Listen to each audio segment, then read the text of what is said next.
어서오세요. 반갑습니다. 안녕하세요.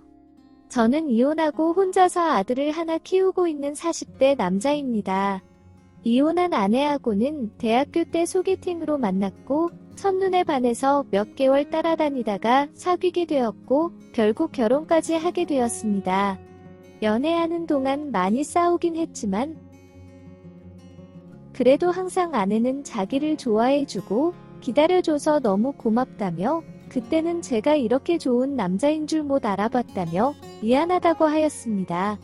그때 나간 소개팅도 원래는 저한테 들어온 게 아니라 대학교 기숙사 룸메이트한테 들어온 소개팅이었습니다.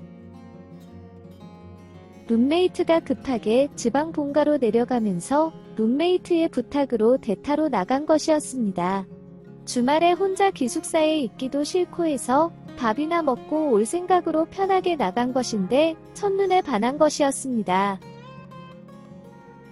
이렇게 아내와는 운명적인 만남을 가졌다고 생각했습니다. 이혼하기 전까지는요. 아내와 결혼이 결정난 후에 룸메이트에게 평생 배필을 만나게 해줘서 고맙다며 선물까지 사주었는데 지금 생각해보니 그때 사준 선물 값이 아깝네요. 그렇게 결혼식을 마치고 꿈같은 신혼여행을 가게 되었습니다. 그리고 신혼여행 중에 아내가 선물 같은 아들을 임신하게 되었습니다.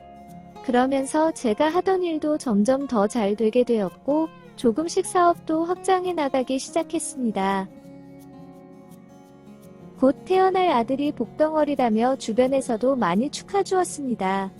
그러면서 아내도 출산이 임박해오자 육아휴직이 아닌 퇴사를 하였습니다. 그전보다는 제 회사 형편이 좋아진 것은 맞지만 그래도 아직은 아내가 육아휴직을 하고 난 후 좀 더 회사를 다녀주길 원했습니다. 하지만 아내가 간절히 그만두고 싶어 하기도 했고 그때는 제 회사도 계속 승승장구할 줄 알았기에 퇴사하는 것을 동의해 주었습니다. 아내는 출산 이후에 필라테스와 피부 마사지 샵을 다니면서 임신 전보다 더 좋은 몸매와 피부를 가지게 되었습니다. 남편 잘 만나서 팔자가 좋아졌다며 아내 친구들 사이에서 부러움을 받았고 아내 역시도 그런 부러워하는 시선을 좋아하였습니다. 하지만 한 건 두 건 문제가 생기기 시작하면서 회사는 어려워지기 시작했고 결국 곧 부도가 나도 이상하지 않을 만큼 힘들게 되었습니다. 그러면서 집도 줄이고 아내 차도 팔고 아내에게 사줬던 명품들 중 몇 개는 팔았고 다니던 수영과 필라테스도 그만두게 되었습니다. 물론 이틀에 한 번씩 부르던 도우미분도 못 부르게 되었고요. 아내의 위로가 절실히 필요했던 저에게 아내는 매일같이 불만투성이었습니다. 동네 창피하는 둥, 친구들한테 면이 안 선다는 둥, 집안일이 많아서 힘들다는 둥, 어떻게 관리한 피부인데 망가져간다는 둥, 저를 더 힘들게 하였습니다. 나름 다시 일어서기 위해 노력하고 있는 저에게 친구 남편들과 비교하면서 제 자존심을 맞아도 상하게 만들었습니다. 어느 순간부터는 대놓고 무능력하다며 무시하기 시작했습니다. 결국 참다 저도 폭발하게 되었고 하루가 멀다 하고 거의 매일 부부싸움을 하기 시작했습니다.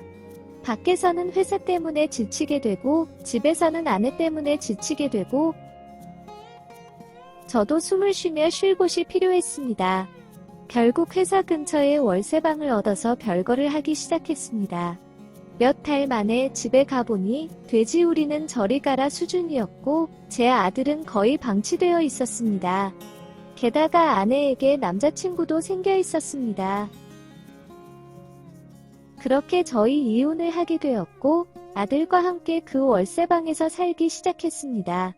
너무나 어렵기에 혼자 둘 수도 없고 유치원을 보내기에는 그 비용이 너무 부담스러웠습니다. 매일 데리고 같이 회사로 출근해서 정말 열심히 일을 하였습니다. 그러던 중 제 공장 주변에 재개발 및 도로에 난다고 하면서 제법 좋은 금액의 보상을 받게 되었고 그 돈과 같이 버텨준 직원들 덕분에 저는 다시 일어설 수 있게 되었습니다. 그리고 매출이 좀 줄더라도 다시는 어음을 받지 않기로 다짐을 하면서 느리지만 안전하게 회사를 성장해 나갔습니다. 그렇게 10년이라는 시간이 흐르면서 아들도 초등학교를 다니고 있고 회사 주변에 크진 않지만 자가로 아파트를 사서 살고 있었습니다. 그러다 어느 날 대형 마트에서 아내를 만났습니다.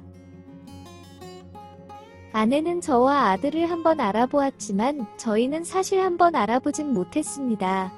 아들은 너무 어렸을 때 아내와 이혼을 했고 그 후로는 한 번도 본 적이 없기에 그럴 순 있지만 저는 너무나 행색이 초라하게 변해버린 아내를 보니 한 번에 알아볼 수가 없었습니다. 너무 오랜만에 보았는데 같이 밥이라도 먹자는 아내에게 싫다고 거절을 하였지만 아들이 무언가 아쉬워하는 것 같아서 정말 꾹 참고 근처 식당을 가게 되었습니다. 이혼을 하면서 분할했던 재산으로 바로 작은 외제차를 샀던 것을 기억을 하는데 차가 없다며 제 차를 같이 타고 갔습니다. 좋은 차 탄다면서 요즘 회사는 잘 되냐고 묻는 말에 대답하지 않았습니다.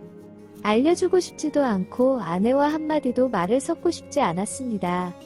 식당에서 밥을 먹는데 배가 고팠는지 별다른 말도 없이 허겁지겁 먹는 모습에 아들이 놀랐는지 멍하게 그 모습만 쳐다보고 있었습니다.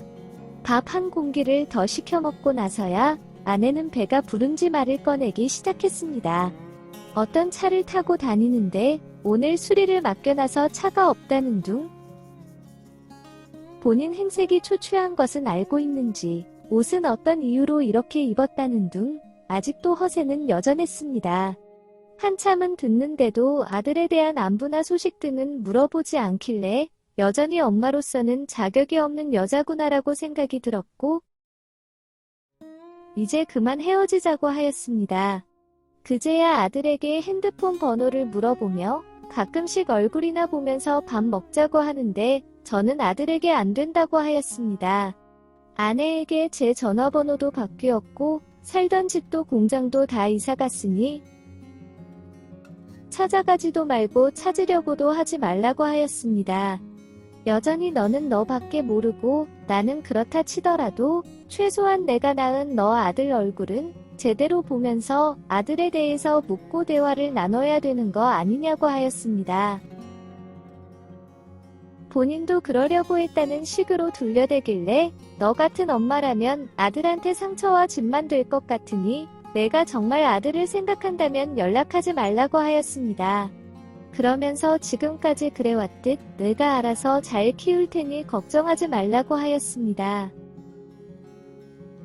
그랬더니 아내가 앞으로 다시는 아들에게 연락도 안 하고 찾지도 않을 테니 300만 원만 달라고 하는 모습에 아들은 충격을 먹었는지 울면서 차에 탔습니다. 저도 어이가 없어서 아무 말도 않은 채 차에 타서 아들과 집에 왔습니다. 집에 와서도 한참 동안 아들은 우울해하였고 제가 미안하다고 사과를 하였습니다. 다시는 마주치지 않기에 조금 더 멀리 있는 대형마트를 이용하기 시작했지만 이사도 고민 중입니다.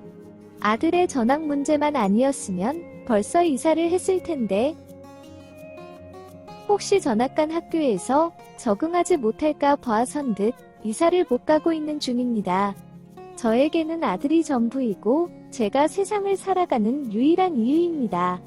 그런 아들이 저런 여자 때문에 힘들어하고 상처받게 하고 싶지 않습니다. 엄마 아빠가 서로 생각이 달라서 이혼을 했고 그래서 엄마와 같이 살지 못해서 아들에게 너무 미안하지만 엄마는 아들을 매일매일 보고 싶어하고 사랑한다고 제가 아들에게 항상 말해주었는데 요번에 본 모습 때문인지 아들은 엄마는 자기를 사랑하지 않는 것 같다며 나름 큰 상처를 받는 것 같습니다. 이제는 서로 못 만나게 하는 것이 답인 것 같은데 전학을 가지 않으면서도 만에 하나라도 아내와 아들이 만나지 않게 하는 좋은 방법이 없을까요? 오늘의 사연은 여기까지입니다. 구독과 좋아요, 알림 설정 부탁드립니다. 긴 글을 읽어주셔서 감사합니다. 구독과 좋아요 꾹꾹 눌러주세요. 꾹꾹. 알림 설정도 꾹꾹 눌러주세요.